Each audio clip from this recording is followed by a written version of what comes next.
Kee'ahn, it's such a privilege to have you here on the podcast. I thought that maybe we could start with how did you meet Jake Amy? Because that's how I found your music on, really cool Instagram, like snippets with all the different artists. Yeah. I'm actually trying to think about when I met Jake. I think they play with like Kanisha and the Marinda, so like other First Nations artists. And I was just like, they're incredible. Like so incredibly talented. And then Jake and Anthony were doing a bunch of sessions for their super cool Instagram, and that's how I kind of properly got to meet them. Yeah, sick. How long did it take you to come up with the single? Oh, that one, it was like a little TikTok challenge. We were like, let's just write something. Yeah. Kind of Keichanada inspired, and then just make a little reel. So, I don't know, probably a couple minutes, and then quickly filmed it. And What? Wow. Then had another session afterwards, wrote a second verse, and but like the bulk of it was just a quick little jam. It was so cool. I love awesome. those kind of moments. Yeah. Is that normally how you work? Like, I don't know, just like set yourself like a little timeline or something and then spark some creativity from there? Sometimes, yeah. Sometimes it'll just come out quite, naturally. Other times I like to be really slow with the song and it'll just continue writing itself over time. But I love those challenges. It's so nice to do that with like new people. Like, okay, just go kind of thing. I've seen that like you've collaborated with like lots of different artists. Is that like something that's exciting because when you get to work with different people, they bring different things and different ideas? Yeah, absolutely. It's like, yeah, exactly. Like seeing what happens because it's such a mashup of different influences and energies and can be a bit intimidating, but like what you get from it is like so much learning and growth. And then like this really cool song that you just didn't expect. It's like that's happened with Emma Donovan and then like working with Alice Ivy on 2 singles as well. Like, yeah, it's cool seeing my sound and their sound, and then this like third thing of like, So, yeah. I saw like I went back and listened to the track, like the single that you did with Emma Donovan, and then realized, I saw that when it came out, but I hadn't like put it together that it was like you in both of these, like, Instagram and then like a couple years ago. What was the experience like doing that? It was really sweet and cute and like just like Tida energy, like sister energy coming through. She was meant to just be my mentor for this project under Uncle Archie's foundation. She was meant to like assist me writing a song and like give me feedback, but we ended up just getting tea together at my place and just yarning heaps, and then like, we gotta write a song, and we just wrote it together.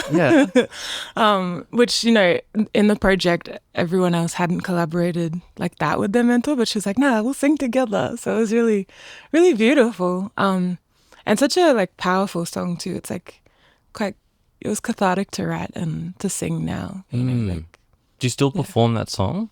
Yeah, I got to perform it on Jan 26 on Invasion Day at the rally this year with my friend Yara, and I just did not expect that kind of opportunity, like when you write the song to then be like singing it for this really powerful moment in front of like thousands of people. So it's real special. What's it like to sing music that like is not just say about like, I don't know, personal experience or a love story or something like that, but it's empowering and like inspiring to a whole group of people that want to get around it, and then it sort of builds and grows from there and becomes something just bigger than a song? Yeah, I think I'm still trying to understand it because it's so, I guess like when you're writing a bit for yourself, not fully trying to think about if the audience, what the audience will think of it. Like, I think that song, we were writing it from a place of like, that's a message that our aunties and parents and grandparents give to us, and how we just, I guess, want to give it to the next generation. But then, not really expecting this massive momentum or bigger picture was just kind of honoring these messages that were given to us. I don't know if that makes sense. Oh, no, I think so. What was it like when you had the performance on January 26th, as you mentioned? What were you feeling like when you stood up to sing the song, and what was it like? Yeah, I was shitting myself because there were so many people. My brain couldn't understand it. Like, yeah, I was meant to introduce myself and my countries, who I am, and I just said, "Hello, I'm Kee'ahn. This is Yara." And then it was like, "Yara, just go speak." And then as soon as the music started, and I was like encouraging everyone to sing with us, like to say "Take no more." Like, yeah, it felt really powerful and like emotional, and yeah, just a big release. Like to be able to do that with so many people who, yeah, were coming with the same intention, want like a similar future, and yeah, pretty unbelievable. Like hard to put into words. Just like such a massive energy that like, yeah, grateful to compliment with that song. Absolutely. If it's all right with you, can we go back to your origins? Yeah. I'd love to know, do you have a first memory of music? Oh, such a nice question.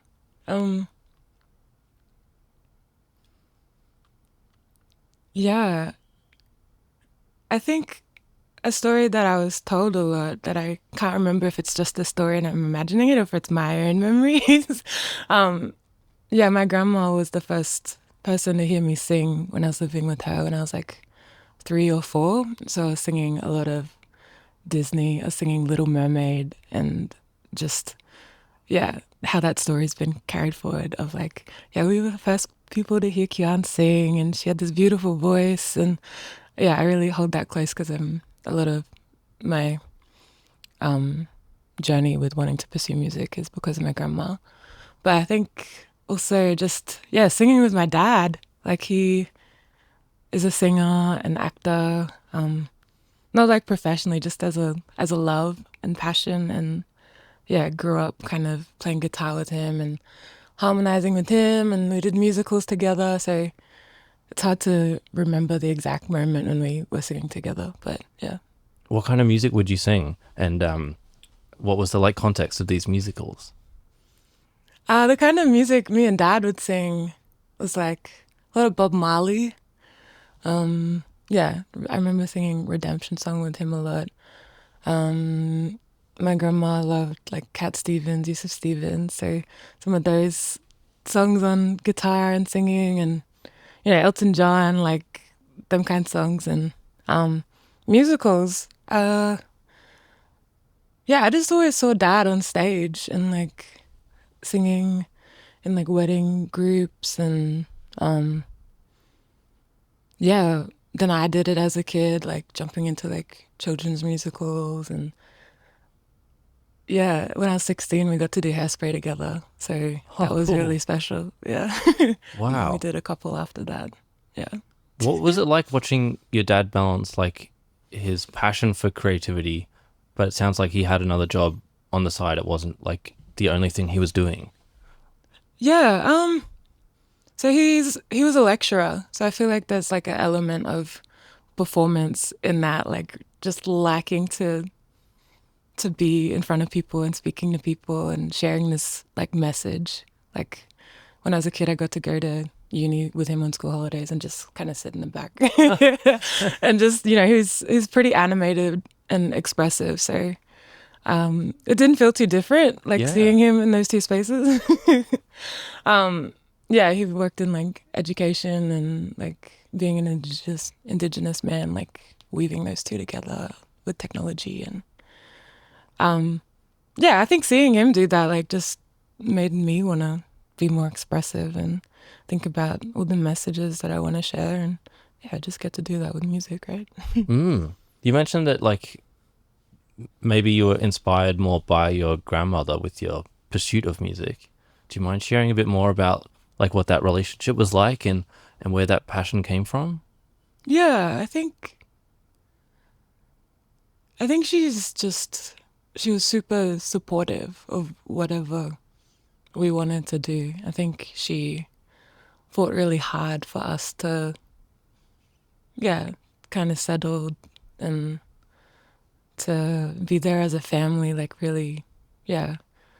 So she would always come to like my basketball games or like little Estedford like performances, and like pretty quiet person, but like cheering really loud or like growling the refs, like Yeah. that's when she would kind of come out, and then quiet afterwards, like, yeah, that was really good, well done.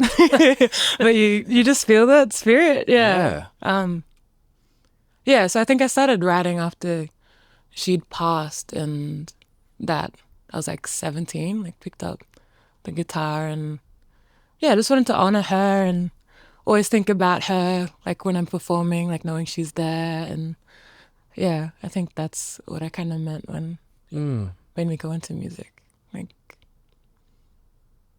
my parents always said, you can do whatever you want and this life will support you. So very grateful for that. And I think they got that from her. Wow, that's very special. Thanks for sharing with us. Hey, pleasure. The like, I don't know, family and musical passions and stuff sound really interesting. But did you always like want to sing? Like, it sounds like you had all these other interests like sport and education and things. Like, did you ever see yourself doing something other than pursuing your creativity? I think I always had like interests, but would always sing, like you just like every day you're doing something, and that was just me singing. Like me and Dad had just like, probably annoying for my mom, but we're just singing all the time in our house. Like we had this game where we'd just like sing a note each and try and harmonize, and it was just like constant noise from both of us. So I think that paired with like, being obsessed with Destiny's Child and Beyonce as a 7-8-year-old, I was like, I want to be a dancer one day. I want to perform one day. Just this like confidence as a little kid, like always a dream. And then, always singing in choirs and writing, and then leaving school busking. Like, just wanted to see where the pathway went and kept following it. Had you been doing any songwriting, like, I don't know, as a younger teenager? You sort of mentioned like properly starting to write songs, but like, would you make up your own music at all? Or was it mostly like, something like Destiny's Child or like the next musical that was happening or music that was on in the family, and you just sort of like sing and grow, but it took a while before you started, I don't know, creating your own music? Yeah, that, I was doing a lot of covers and like teaching myself GarageBand, and just like was obsessed with trying to figure out harmonies and singing them. And my SoundCloud still has all those old like little recordings. And then I remember I like would write poems a lot as a kid. What would you write poems about, if I can if we can side quest into the world of poems? I can't remember a lot. I know, when I was a kid, I was writing about dragons and like, wow, like animals. I'm very obsessed with like marine animals. I have all these kind of tattoos. So just kid stuff, right? Sure. Like, yeah. It's awesome though, because like, I don't know, it's nice to like get to know a bit more about like, all the different things that have brought you to here. Yeah, it's very important. Dragon poems. Yeah. Wow. How much like did you study poetry as you got older? Like, did you, I don't know, have a time where you dove into like studying literature and, I don't know, poets of like yesteryear? Oh, I think I'm still on the beginning of that journey. Yeah. I like watching like slam poets on YouTube and stuff, but I haven't really delved deep into that. I think it's my next obsession. Yeah, that's cool. Yeah. I'm just gonna adjust our aircon. Cool. Just because it's so hot today. Yeah. But now hopefully that will like blow some more air onto us. Nice. Also feel free, like you're allowed to lean back and you can move the mic. You don't have to like, if you're feeling like, Let me do this. Ah, nice. Perfect. Yeah, then you can relax and cool. Yeah. Comfy. Exactly. Ah, great. So whereabouts did you grow up? I grew up in Townsville, so Bindal, Walgreekpa country. Um, yeah, like grew up kind of living at my grandma's for a bit and then living within a couple blocks of aunties and cousins and grandmas. And so it was really sweet, like big family energy always and supportive of one another. And yeah, lots of basketball and musical theatre. And yeah, Townsville's just very tropical. So it's a great kind of place to grow up. What made you want to come down? And, come here. Like, it's cold and miserable, and then it gets really, really hot, but it's dry, and there's no no beach or something like as pretty as North Queensland. Honestly, yeah, the music, the everything going on, like, yeah, very inspired by a lot of people and artists that I saw down here. And me and my ex did the whole van life thing, drove from Townsville down here, and I stayed, and yeah, still can't deal with the cold. I don't think anyone can, really. Like, we're all tricking ourselves. um, but yeah, no, I just love how much is going on and all the things you can learn and all the music, and yeah, it's real deadly. Do you remember, like, I don't know, some of the first shows that you saw in Melbourne or like venues, and you were like, oh yeah, this, like, maybe I found my scene? Yeah, yeah, just bouncing around Fitzroy and Collingwood.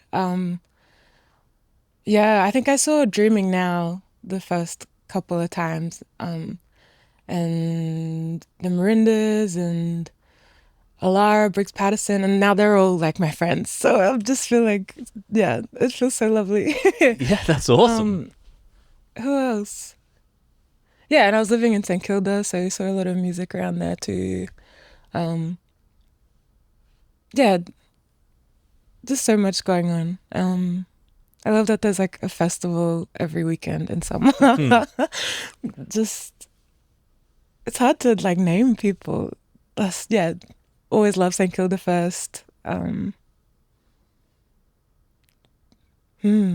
just, craved that, I guess, growing up, like in Townsville when artists would come up that, interstate artists or, yeah, bigger artists, like would always be there.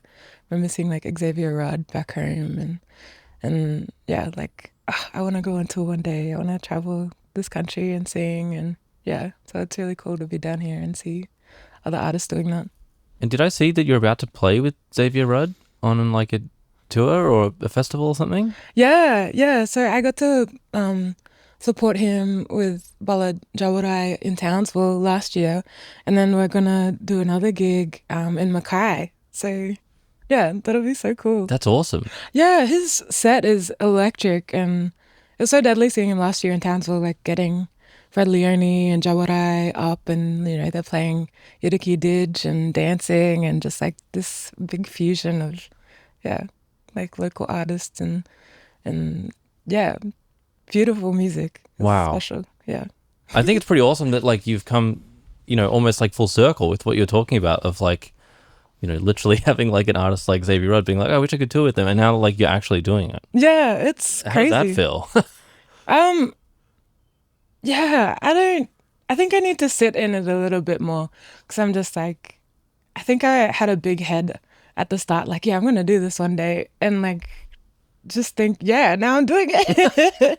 But I'm so grateful. It's really special, and so yeah, I feel so lucky. I think you need some of that like confidence of like, yes, I'm gonna do this, and of course I'm doing it, like, of course, because I don't know, it's pretty tough being like an artist, like like everything's on you. You're writing the music, and it's your face on all the posters, and you're hustling for all the shows. Like, I don't know, like you need to be pretty confident that like you're good and it's gonna work. Yeah, exactly.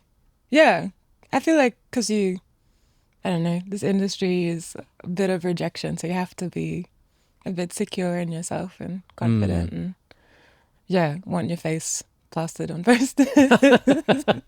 How did you like deal with, you said like the rejection of the industry, like when you'd ask to, do something or try and get on a festival circuit in like the earlier days of your career, and then had to face the like rejection but not give up.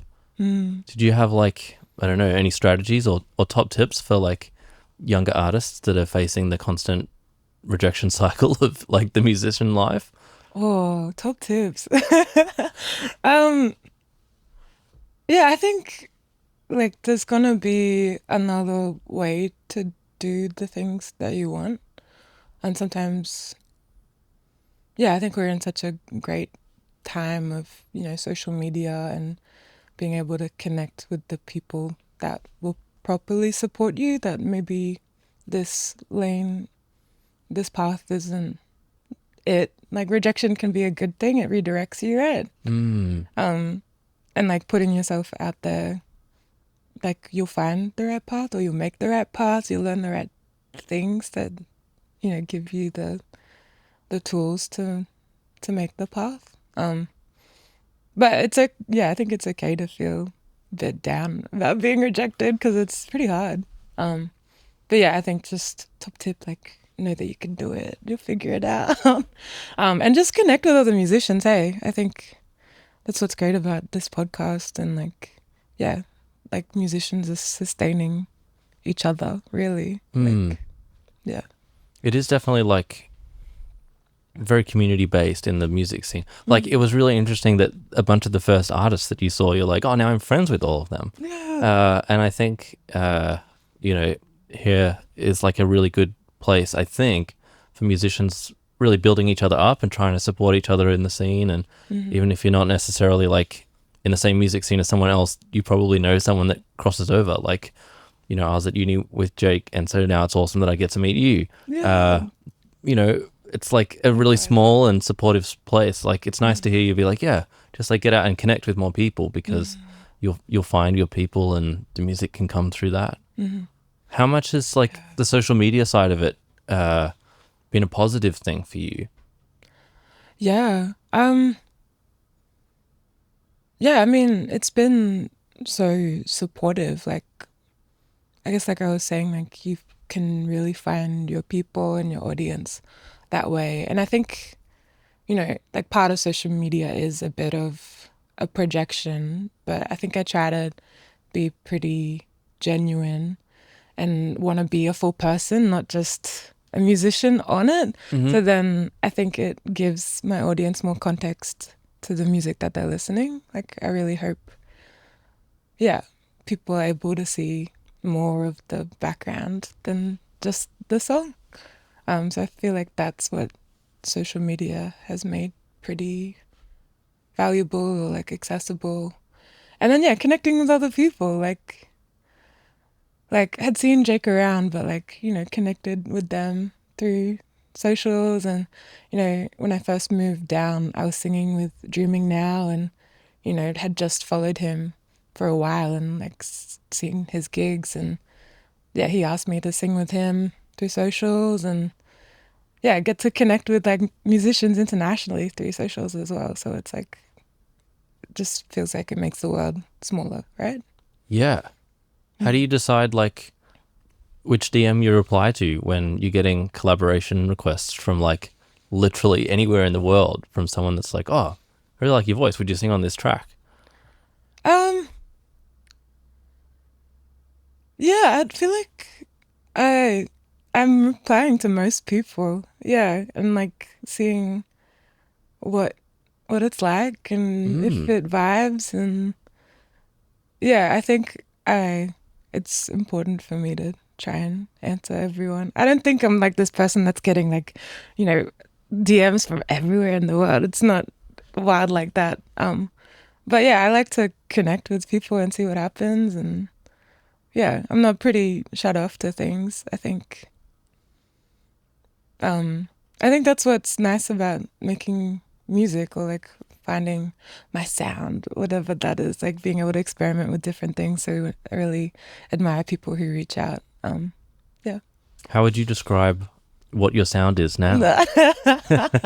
You opened that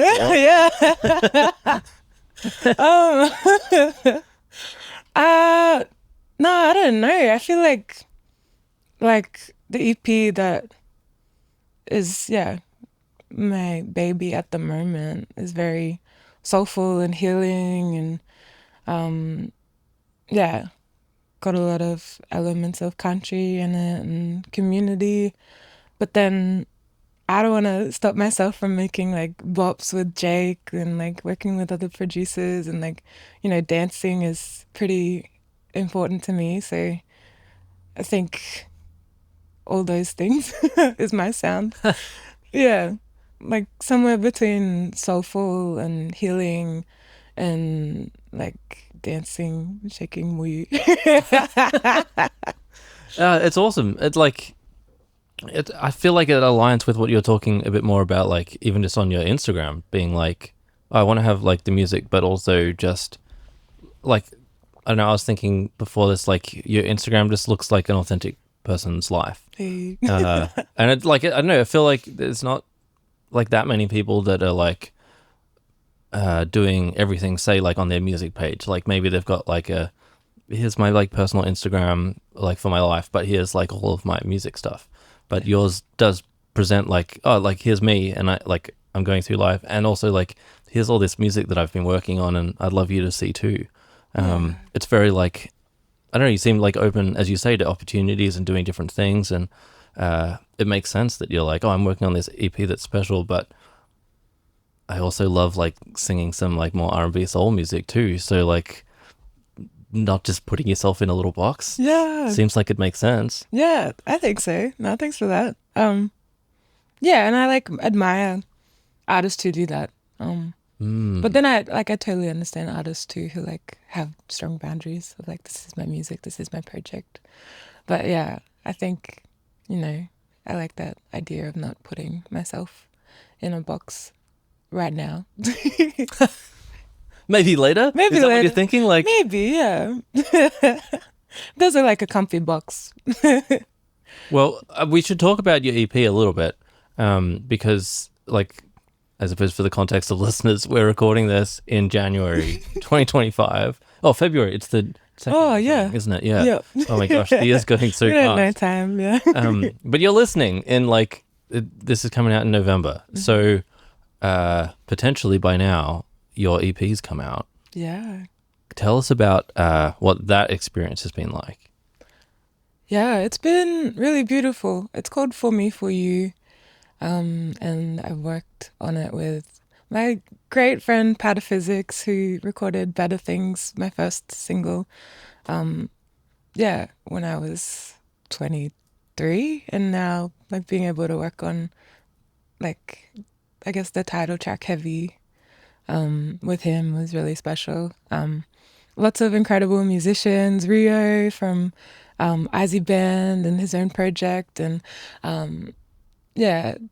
Yusuf and Maru and Jake and Anthony produced like 3 of the tracks as well, with Sensible J, and then also having El Shamada play strings, and like great friend Basil playing trumpet. Like, it's been such a beautiful, like loving project with like, some really special people a part of it.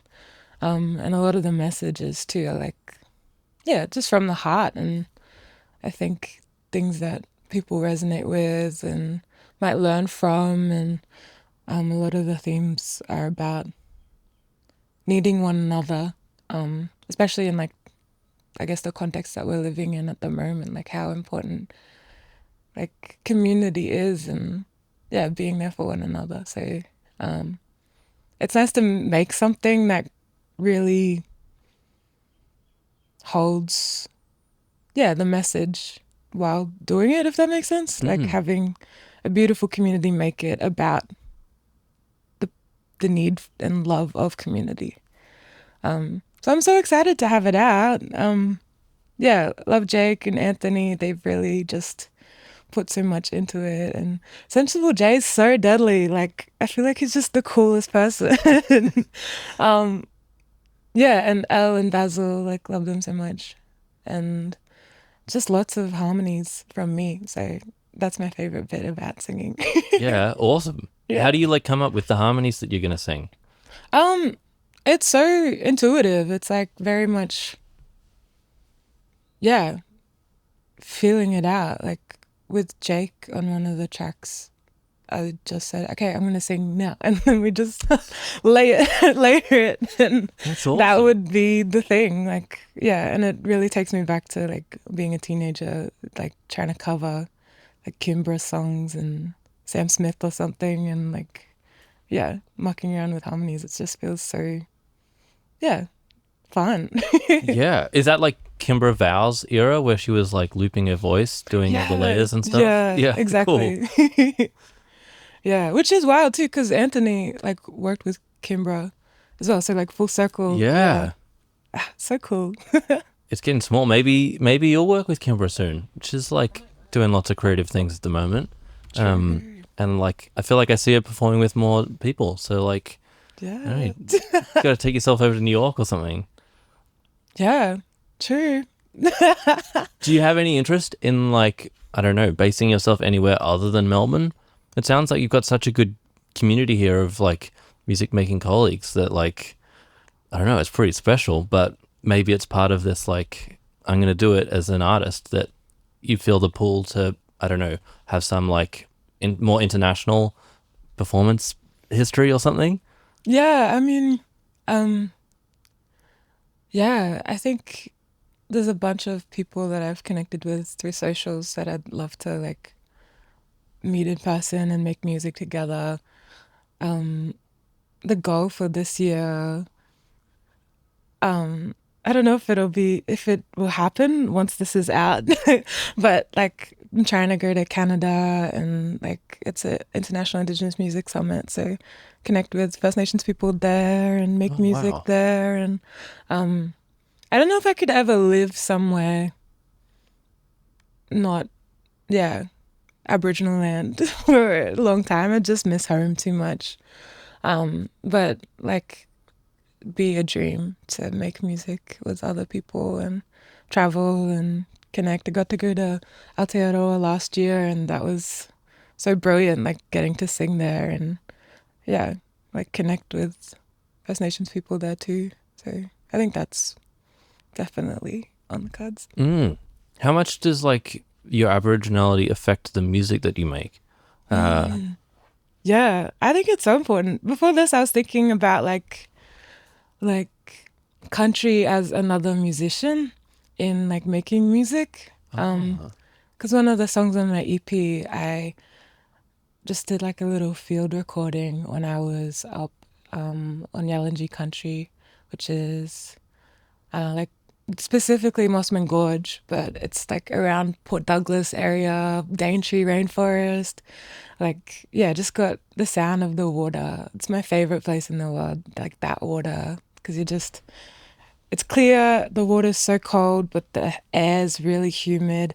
You're just like, yeah, held by the water, looking up into the sky, and it's just rainforest around you.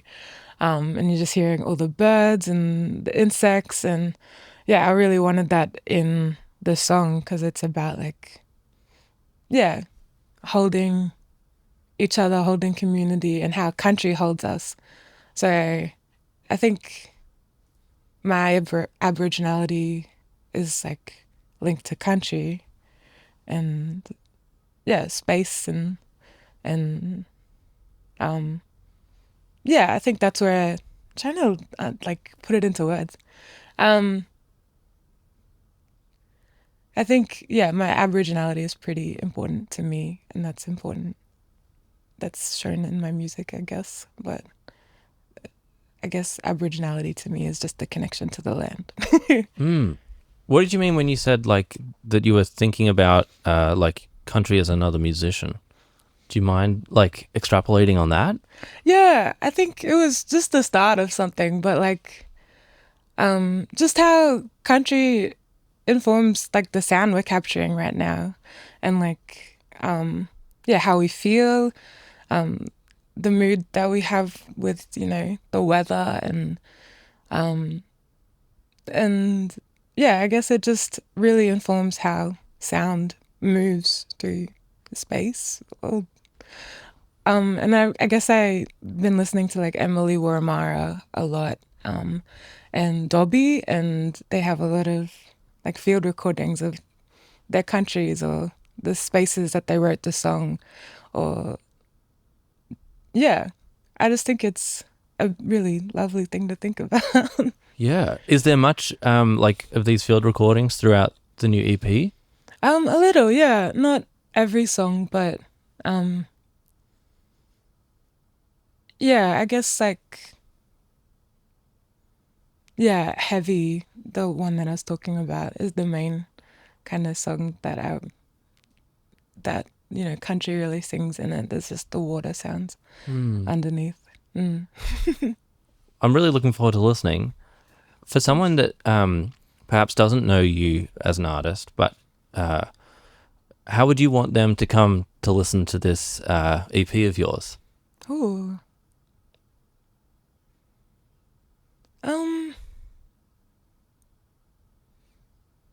Oh, I'm not sure. I'd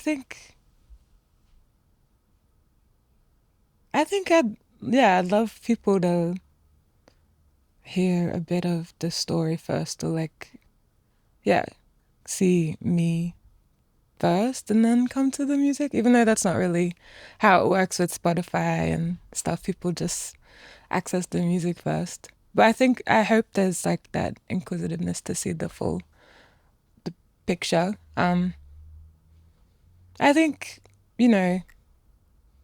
would love people to just see the body of work. I think with streaming it's very like singles, but I love people who like to listen to a whole project. Yeah, but I don't know. Very grateful whoever just listens and like brings their own stories to the songs as well. I know you mentioned that you listen to some of the podcast apps, and I love albums and listening through it. So yeah, it was cool when you said right at the start before we started recording that you're about to put out your first body of work rather than just singles. How like significant is that for you to move from just putting out tracks at a time that are part of your process, but to putting together a body of work? It's massive. It's huge for me. Yeah, it's such a pleasure. And I think, yeah, it feels like a full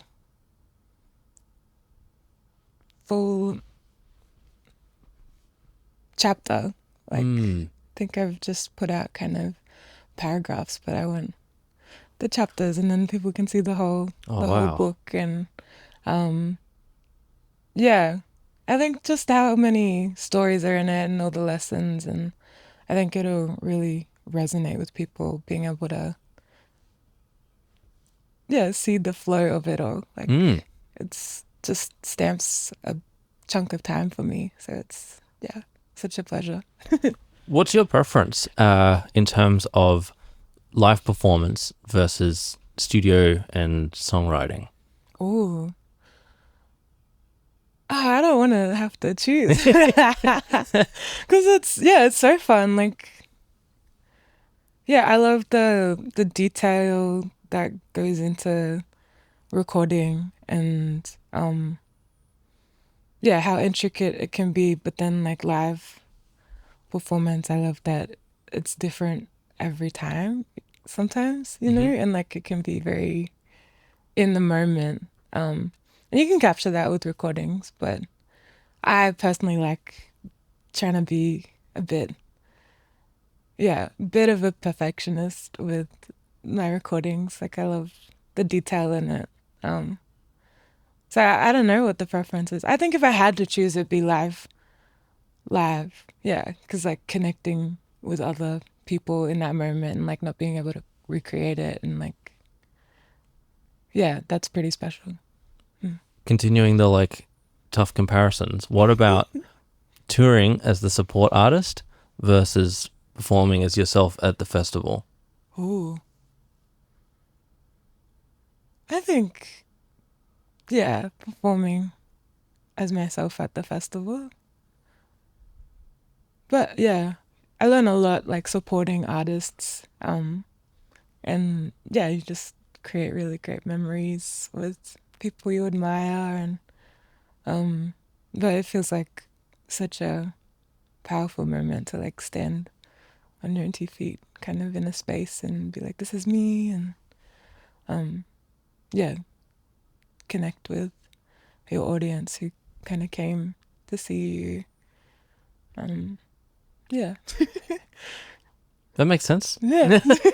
I know I'm putting you good. on the spot with this, but yeah, because like I don't know, some people really love the say like community of the tour where there's the complexity of like you get to perform and it's you, but like no one has come necessarily to see you. They've come to see the headline act of whatever tour you're on, and so you know there's some like I don't know disconnect there versus like at a festival where it's your name on the bill and you're like here to play, but you don't have the like longevity of the special connections and the backstage hang that like is so much of the music scene as well. Yeah, absolutely.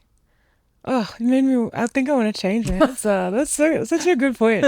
Because yeah, it's so beautiful. Like yeah, I did a tour with Didiri and Steph Strings the end of last year, and like yeah, like connecting with new people and like just so many new like audience members coming up like I've never heard of you but I love this so much, and yeah, being around the artists and that backstage yarns that make it is so special.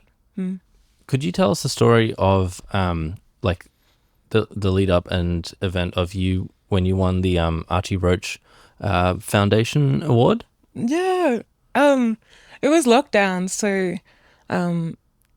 yeah, it was all kind of online, but was like FaceTiming my parents in North Queensland in one hand, and then like this like weird makeshift like computer screen thing in the dining room with my housemates, like in the middle of winter, and like yeah, the anticipation and like looking at the screen and then the phone and like yeah, seeing Uncle Archie's face come up and yeah, him saying my name and just like lots of screaming. Yeah, it was really, really cool. Like, yeah, such a beautiful moment. Like, I just remember getting screenshots of my mom like freaking out. Yeah, such a highlight.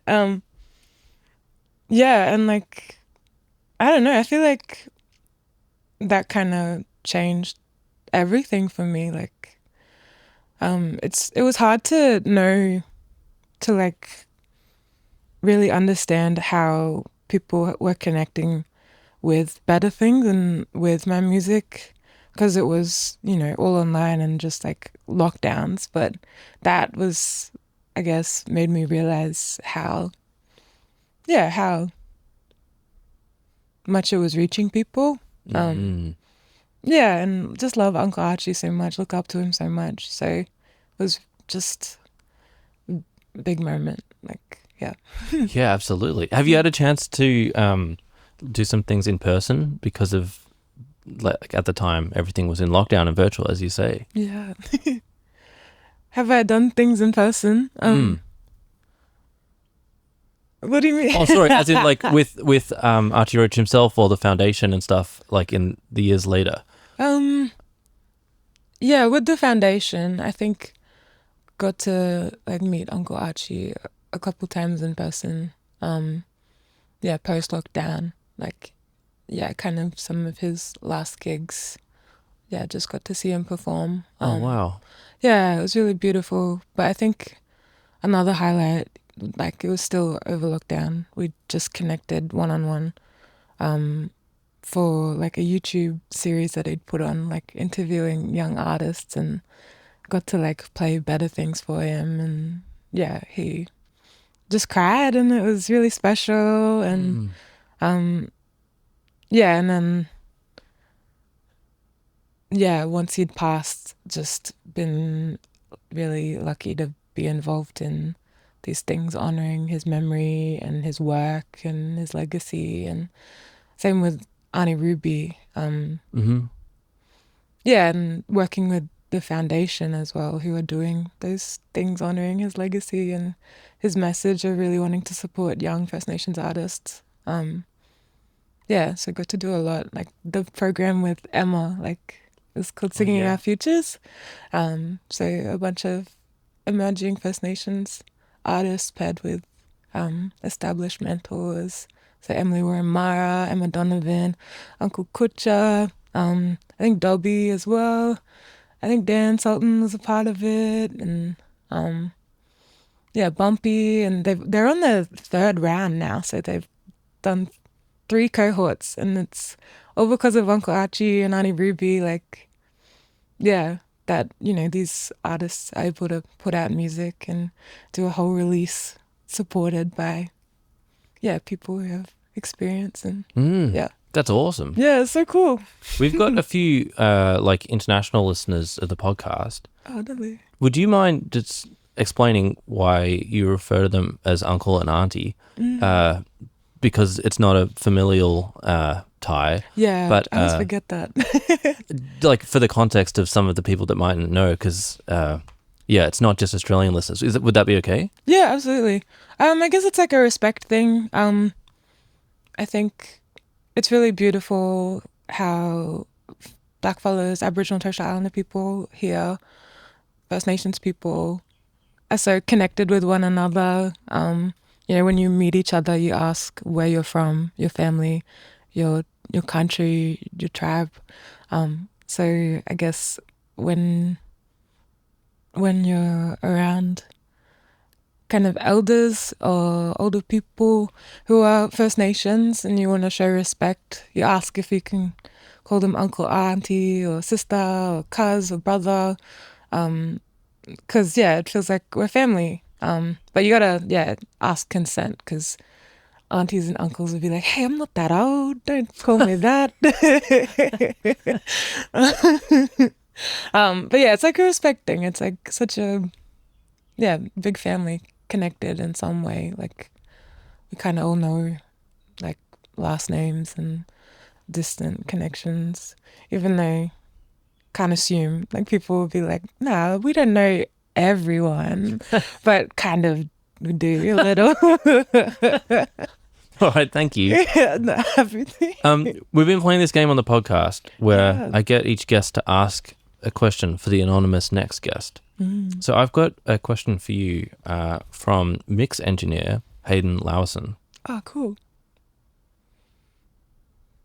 It'd be really cool to hear like a funny gig story,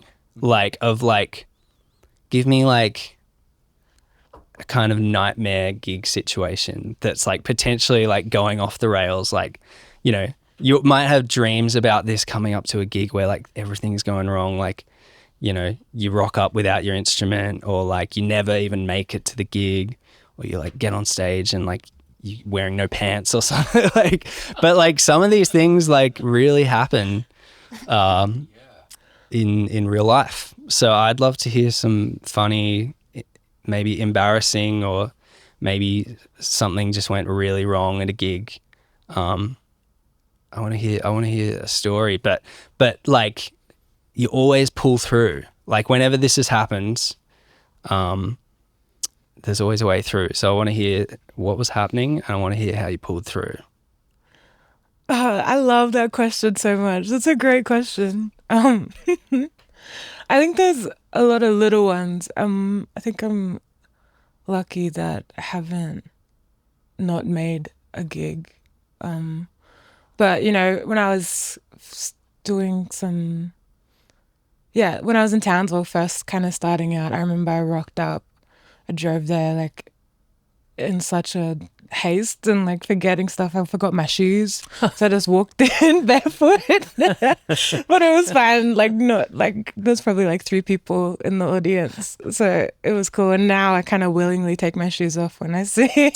Cool. But I think a big kind of nightmare one that I'll probably never do again. When I'd first moved down here, I booked 3 gigs in one night. Whoa. For some reason. And it like timed well. Like, and like there were support kind of shows, and but me and my friends, like they decided to join me. It was like a little touring bus I was driving us, and there's all the seats were filled, and I don't know if I can talk about it on the podcast, but like they're stoners and I would like partake. And at the last gig, I was like, yeah, I'll have some before I go on. But I don't really smoke like that. So I was so paranoid on stage. Oh no. Yeah, like trying to perform. And I remember I burped into the mic. And like being kind of paranoid, I was like, oh no. And just ended up being like, anyways, and singing the next song. Yeah, but it was such a fun time. Like, yeah, 3 shows in one night. Did you think that was a normal thing to do? To like go from venue to venue and play multiple shows at the same evening? No, I never did it again. I've never heard anyone doing it. Like, I've heard of musicians maybe like playing in a band, like, oh, I've got a drum for 2 different bands on the same evening, but not the actual artist. That's wild. Yeah, it was wild. And driving everybody too. Yeah, it was pretty cool. I feel like, yeah, a lot of illegal things. Like, I think there was just another person in the car and there wasn't a seat but for them. It felt like being back home, but we're driving around Melbourne a little bit. Yeah, that's my nightmare gig. Well, what question would you like to ask our next guest? I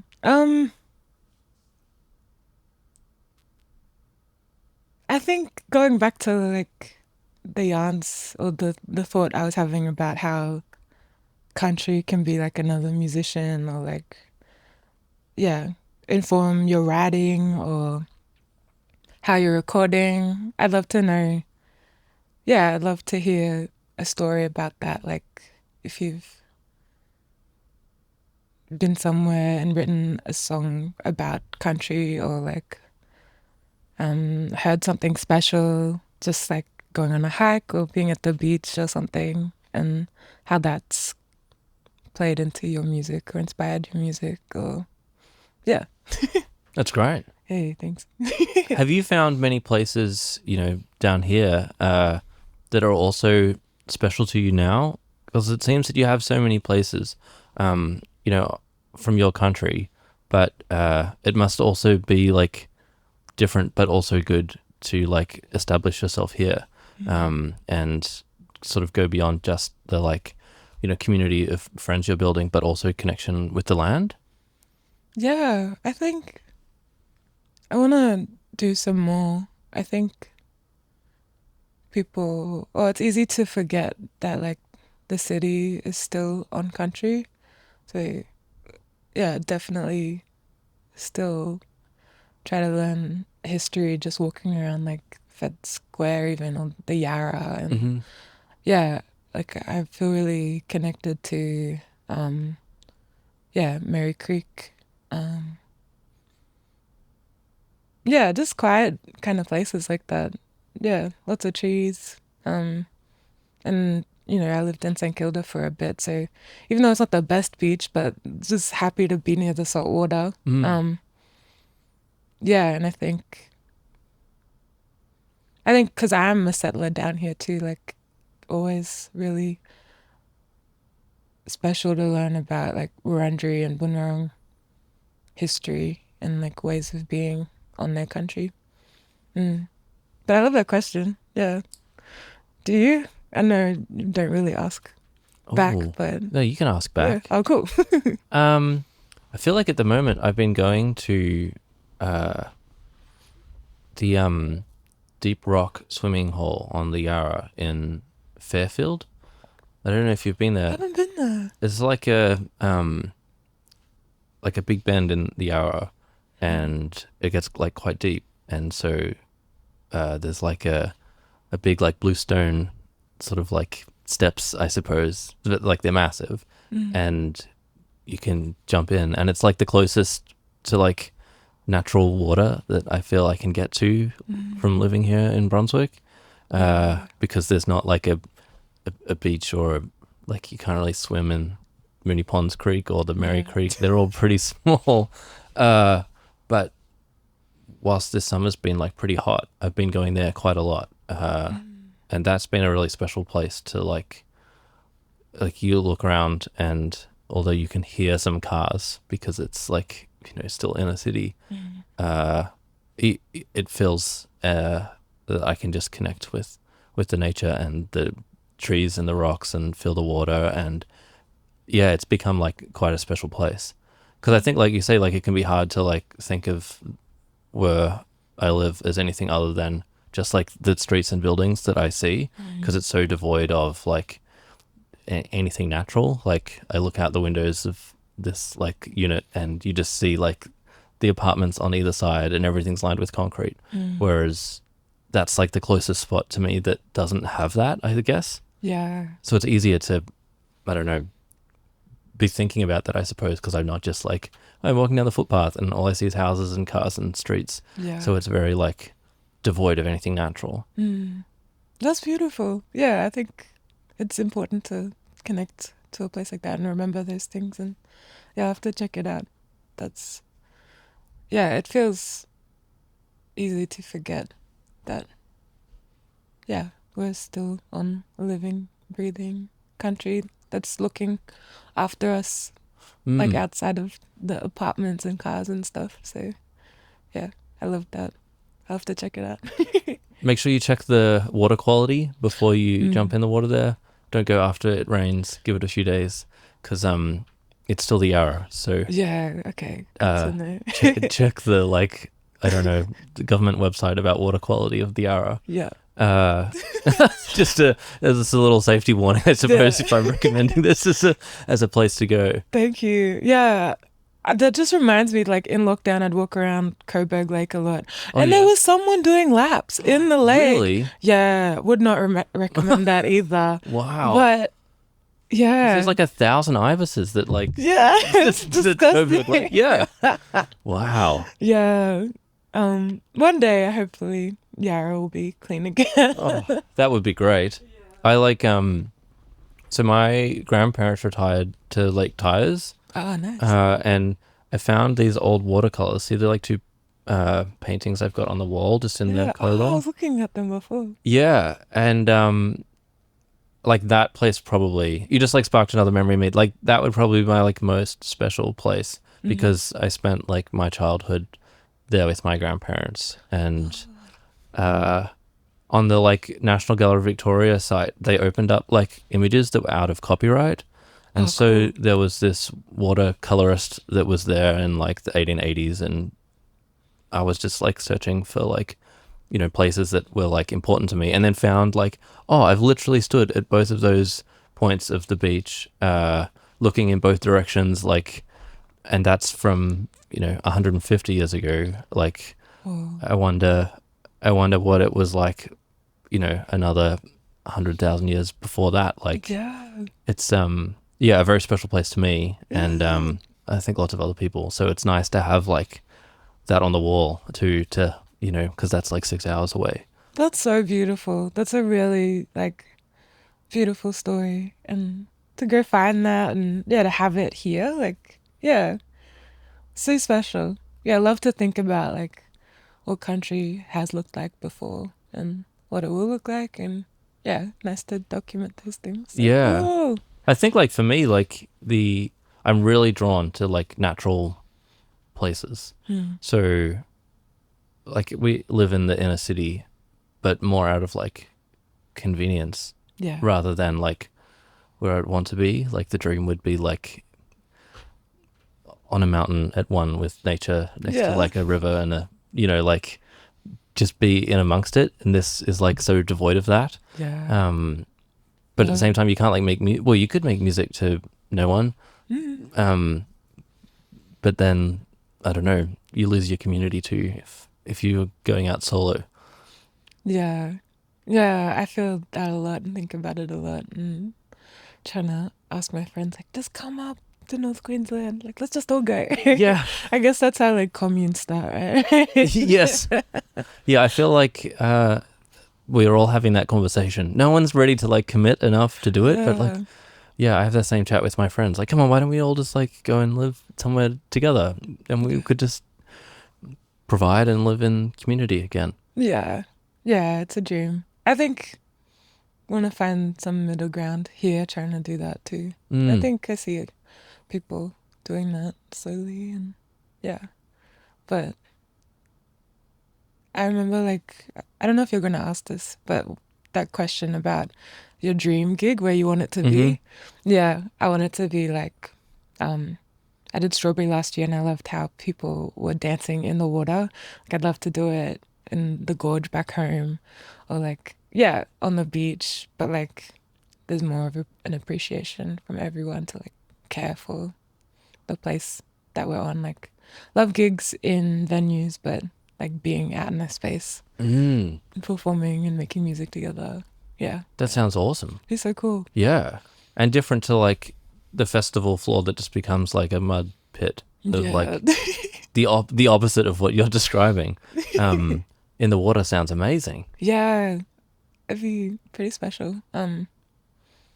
Somewhere between like where, you know, I've been camping with Dad and my uncle on country, and yeah, you're singing around the campfire, but like a bigger vibe, bigger space, more people. Yeah. Yeah.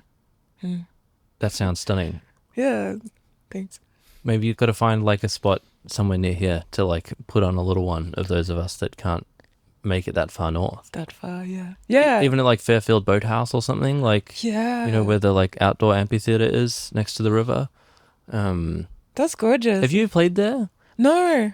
Do you know the spot I'm talking about? Like the outdoor Bluestone amphitheater? Yeah, no, I have played there a while ago. That's beautiful there. I was thinking like people being in the little rowboats. Yes. Yeah. Yeah, I don't know. Some just how being more connected to place. But yeah, I love the amphitheater. Yeah, you could just turn around the other way and play out across the water. Yeah, that's the And then dream. it'd be a nice like reflection off all the stones. Like, yeah. True. We're onto something. All right. Trademarked. We should do the last 5 questions because we've already rushed through more than an hour. Oh, cool. I was worried because like I don't think I talked to someone for that long. You know, just like so this is great.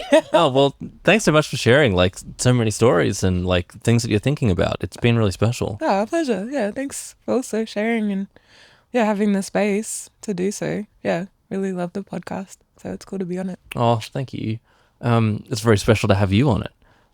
What's your favorite venue to play in Melbourne? I have a soft spot. I love North Queensland Social Club because it was like the first place I got to play.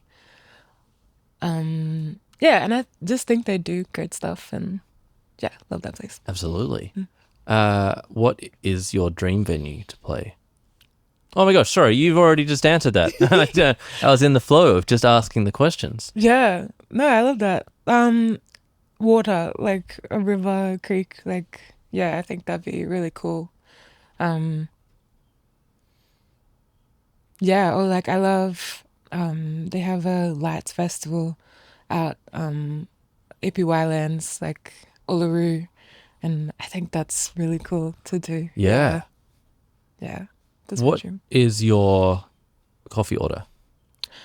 I like an oat mocha. It's like a dessert, really. What is an oat mocha? Oat mocha? Just yeah. Oat milk mocha? Like what's a mocha? Sorry, because I don't drink coffee. So. I don't know. It's just I don't really like coffee, so it's just mostly chocolate and a coffee shot and some milk. Like half hot chocolate, half coffee. Yeah. Okay. Yeah. Cool. Sorry. That's great. You don't know coffee. Yeah. I feel like it's like everybody in Melbourne drinks coffee, so it's like a fun sort of thing to ask, but also I don't know. And then so I try and ask if it's like the first time someone says something that I don't know. Yeah. I think you're the first mocha, so that's cool. Oh, nice. Yeah. That's good. What's your favorite place to get food after a gig in Melbourne? Oh, I love Biang Biang noodles. Oh, where's that? I think it's a chain. There's a couple, I think on Elizabeth Street. It's just so hearty and filling, and yeah, the noodles are the best. And it's like, yeah, I always get the beef noodles, and then they have these like crispy pie kind of pastries. Um, yeah, you just like sit at the top, you go upstairs and have a bunch of friends, and it's, yeah, really, really delicious. That sounds Or a good awesome. kebab, you know, after Oh, yeah. a gig. Yeah. The classic. Classic, yeah. All right, final question. Mhm. What is one piece of advice that you would give to your younger self?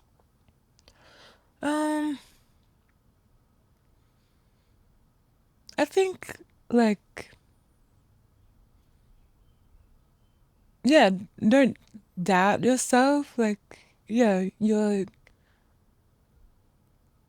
the doubts aren't really you. It's kind of an outside thing, and you're great as you are, and you're capable of learning and connecting, and yeah, just feel proud of yourself. Not just to younger me, but for other people too. That's beautiful.